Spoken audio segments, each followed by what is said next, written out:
This is the reading for Congress in a Flash. Make sure you have a pen, pencil, and highlighter ready so you can mark the text as we go through the reading.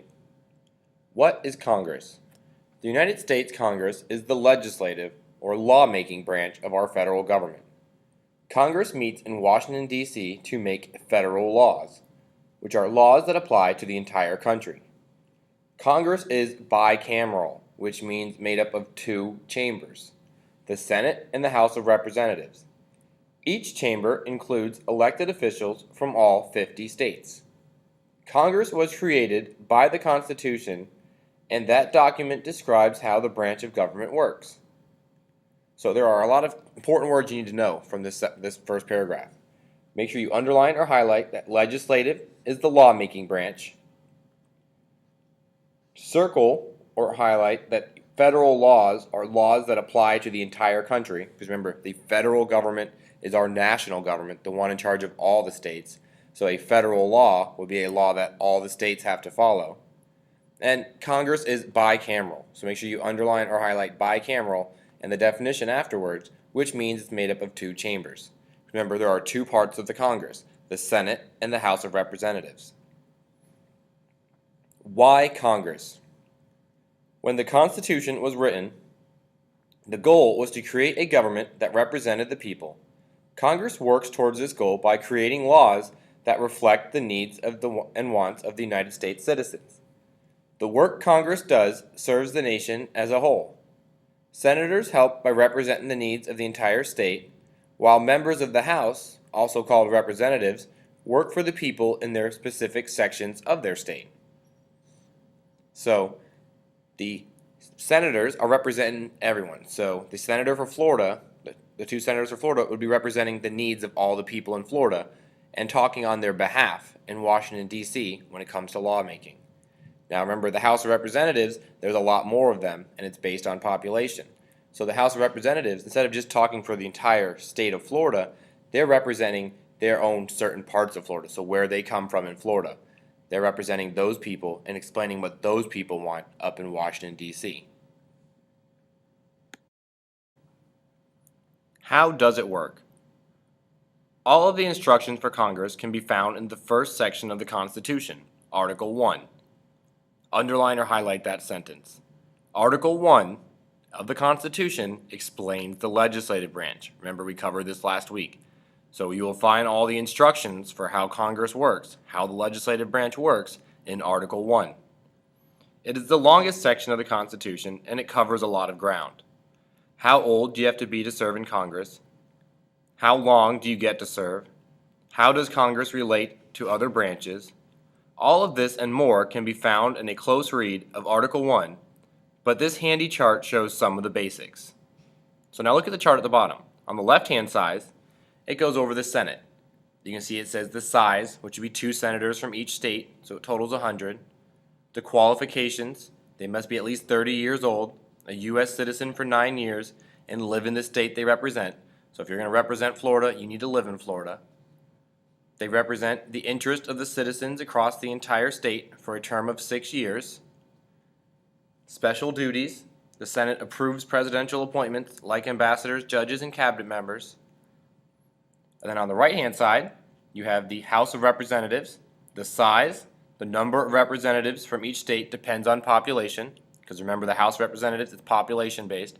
Larger populated states get more people, smaller populated get less, but there is a total of 435 members of the House of Representatives. Who qualifies? In order to be a representative, you must be at least 25, a U.S. citizen for 7 years, and live in the state you represent. They represent the interest of citizens who live in their district or section of the state for a term of 2 years. So instead of talking about everyone's needs in the state of Florida, they're talking about the people from just their part of Florida, their district. And special duties. All bills that deal with raising money, like taxes, must start in the House. So if we're going to raise taxes, any bill that they want to make become a law to help raise taxes, to increase money, needs to start in the House. Once the House passes it, it'll go to the Senate, and then the Senate can send it to the President. At the bottom, you can see checks and balances and the role in lawmaking. This applies for both sides. Checks and balances. Congress can call for the impeachment of the President, pass bills over a presidential veto with 2/3 vote, create lower federal courts. The president can veto bills from Congress, and the Supreme Court can strike down laws as unconstitutional. The role in lawmaking. A bill can start in either chamber, so the Senate can start the bill or the House of Representatives. A bill must be approved by both chambers of Congress before it can go to the president to be signed into law. So what that's saying is the House of Representatives can start a bill. If they want to make a new law, they can start it and then send it to the Senate, or the Senate can start a new law and send it to the House. But both parts of the Congress have to approve it before it goes to the president. So I want you to go back through this chart. I need you to circle or highlight any key important facts. Things like how many are in each state, the age you need to be, how long you serve for, and at least one special duty that they can do. Once you've done that, turn the page and we're ready to move on. The top of the second page, the powers of Congress. The Constitution also lists the powers Congress has that the other branches and individual states do not have. These are called enumerated, expressed, or list powers.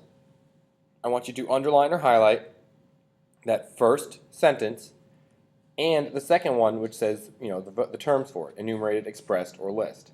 So an enumerated, expressed, and list powers all mean the same thing, and those are the powers that the Congress has that the other branches do not. The Constitution doesn't go into much detail though, which often creates controversy about what Congress is actually allowed to do.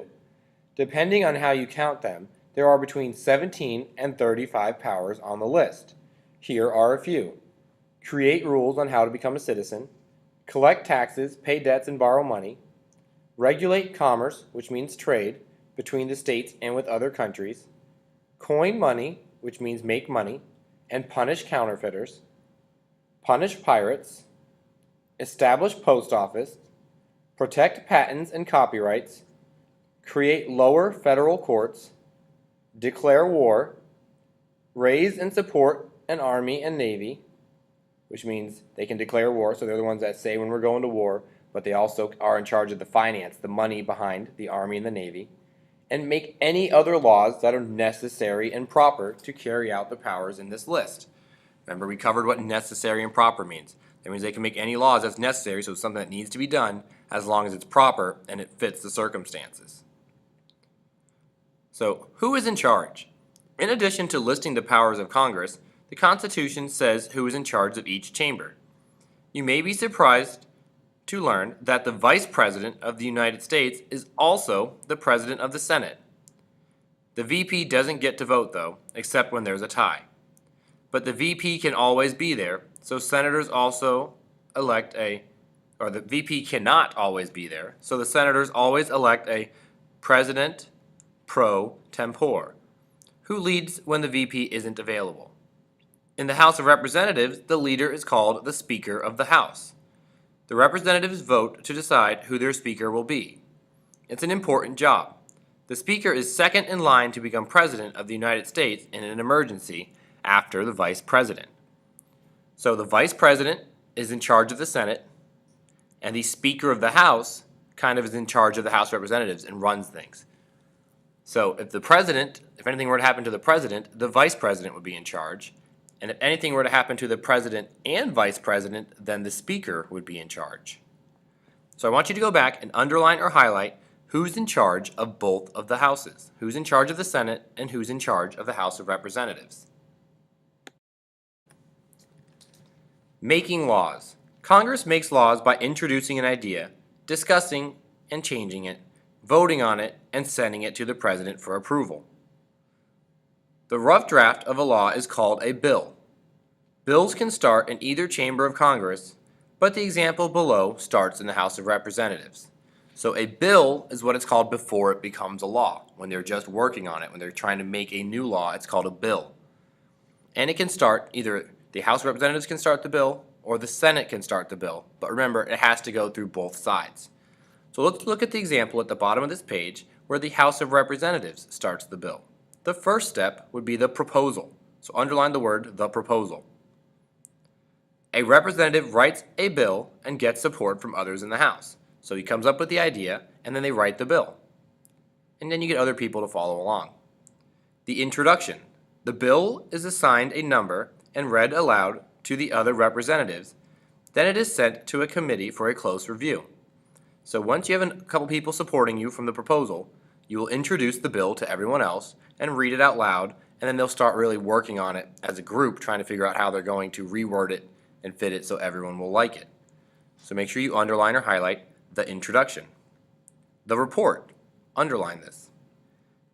If the committee likes it, it will be sent to the whole House for a debate. So if the committee approves it and they say they like it, then they'll open it up for the whole House, everyone in the House of Representatives, to debate or argue back and forth what parts they do and do not like. Number 4, the floor debate. Underline or highlight that. All the representatives get a chance to read the bill and debate whether it should be supported or opposed. The bill is read again and the changes are suggested. 5, the vote. Underline or highlight that. If changes are made, the bill is read again and the whole House is called to vote on the bill. They can vote yes, no, or present if they don't want to vote on that particular bill. So you can vote yes, you like it, no, you don't, or you can just vote that you are present and pretty much saying you just want to stay out of that vote. Number 6, the delivery. Underline or highlight that. The bill arrives at the Senate, where it goes through the same debate, changes are made, and then another vote is held before it can move on. So if it passes the House, in step 5 they vote and enough of them like it, it'll then get delivered to the Senate, where the Senate will all debate and argue and discuss that same bill and see if they like it.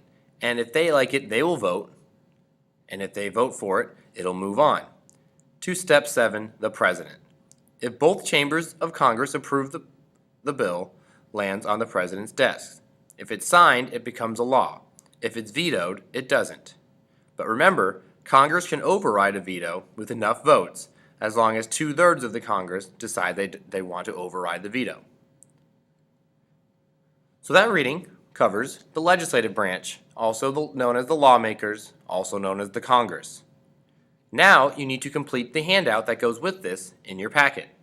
It is front and back, and you'll have the rest of the class period to work on it.